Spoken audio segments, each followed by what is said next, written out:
Assalamualaikum anak-anak, selamat pagi semuanya. Perkenalkan, nama saya Pak Muhyiddin, bekerja sebagai petugas pemadam kebakaran di daerah Kebumen, di Kabupaten Kebumen.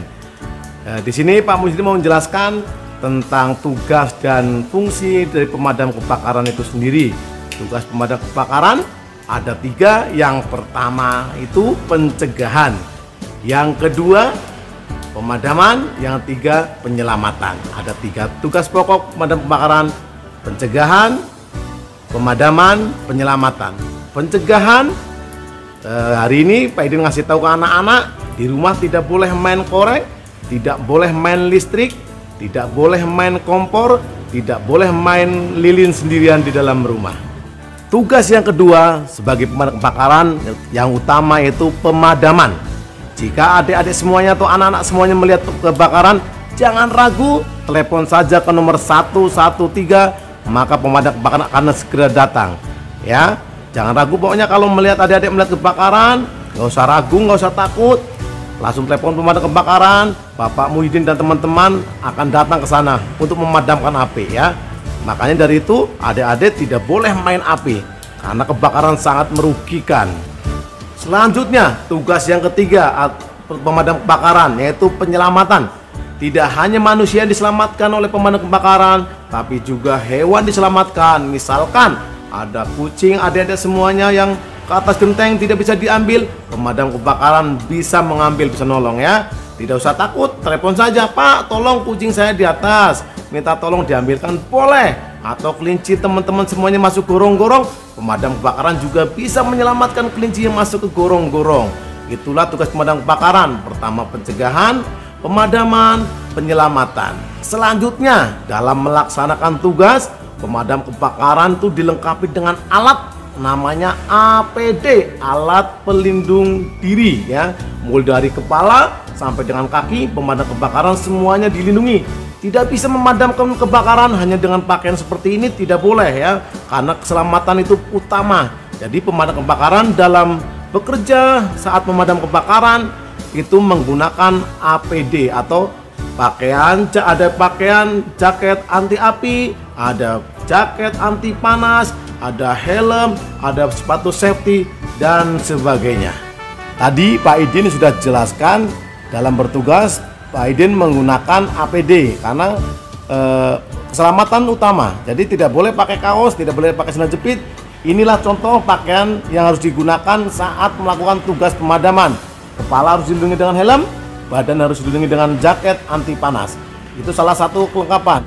Berikutnya, selain helm dan jaket, kami juga dilengkapi dengan sepatu safety. Karena di dalam kebakaran bisa saja ada paku, ada genteng pecah, ada kaca yang runcing, itu bisa melukai pemadam kebakaran. Jadi kita harus menggunakan sepatu safety. Baik, berikutnya di dalam mobil pemadam kebakaran ada tahu tentunya di dalamnya ada air ya. Air itulah alat utama atau senjata yang kami gunakan. Air itu harus disemprotkan dengan yang namanya selang. Nah, ini selang alat utama pemadam kebakaran. Selang ini harus dihubungkan dengan namanya nozzle. Nah, nozzle ini bukan tembakan adik-adik semuanya, tapi ini adalah nozzle. Nozzle ini berfungsi untuk menyemprotkan air dari dalam mobil ke tempat yang terbakar. Selain menggunakan mobil pemadam kebakaran atau dengan air, pemadam kebakaran dalam melaksanakan pemadaman juga bisa menggunakan namanya APAR. APAR adik-adik sering melihat di toko atau mungkin di rumah memiliki, fungsinya sama, yaitu memadamkan api.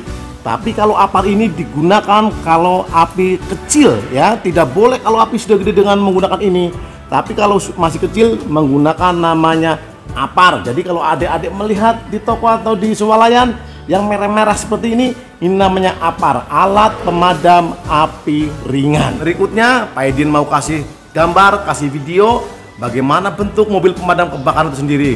Dan di dalamnya ada apa saja? Mari kita lihat adik-adik semuanya.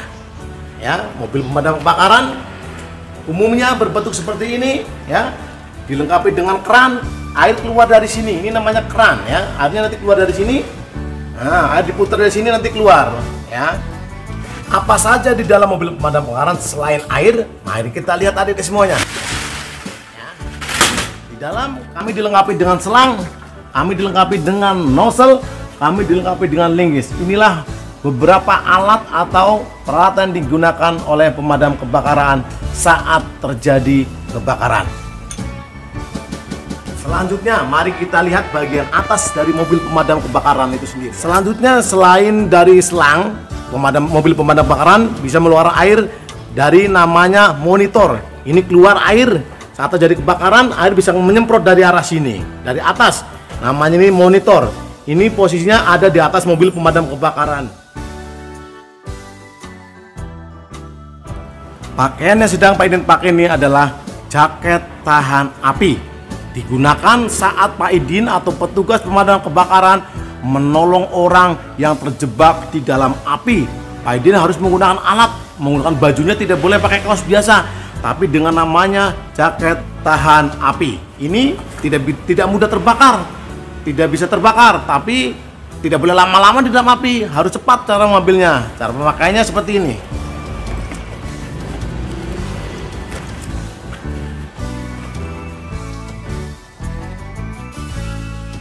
Berikutnya, alat yang dipakai pemadam kebakaran selain tadi yang Pak dijelaskan, ada lagi namanya SCBA.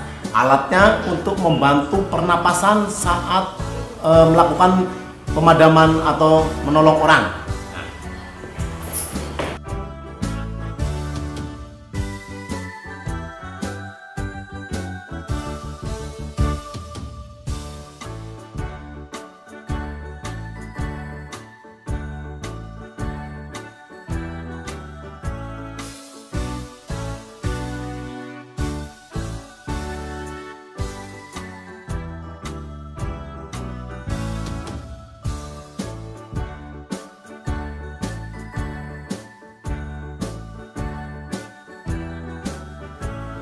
Baik adik-adik, itu yang dapat Pak Idin sampaikan sedikit tentang profesi petugas pemadam kebakaran.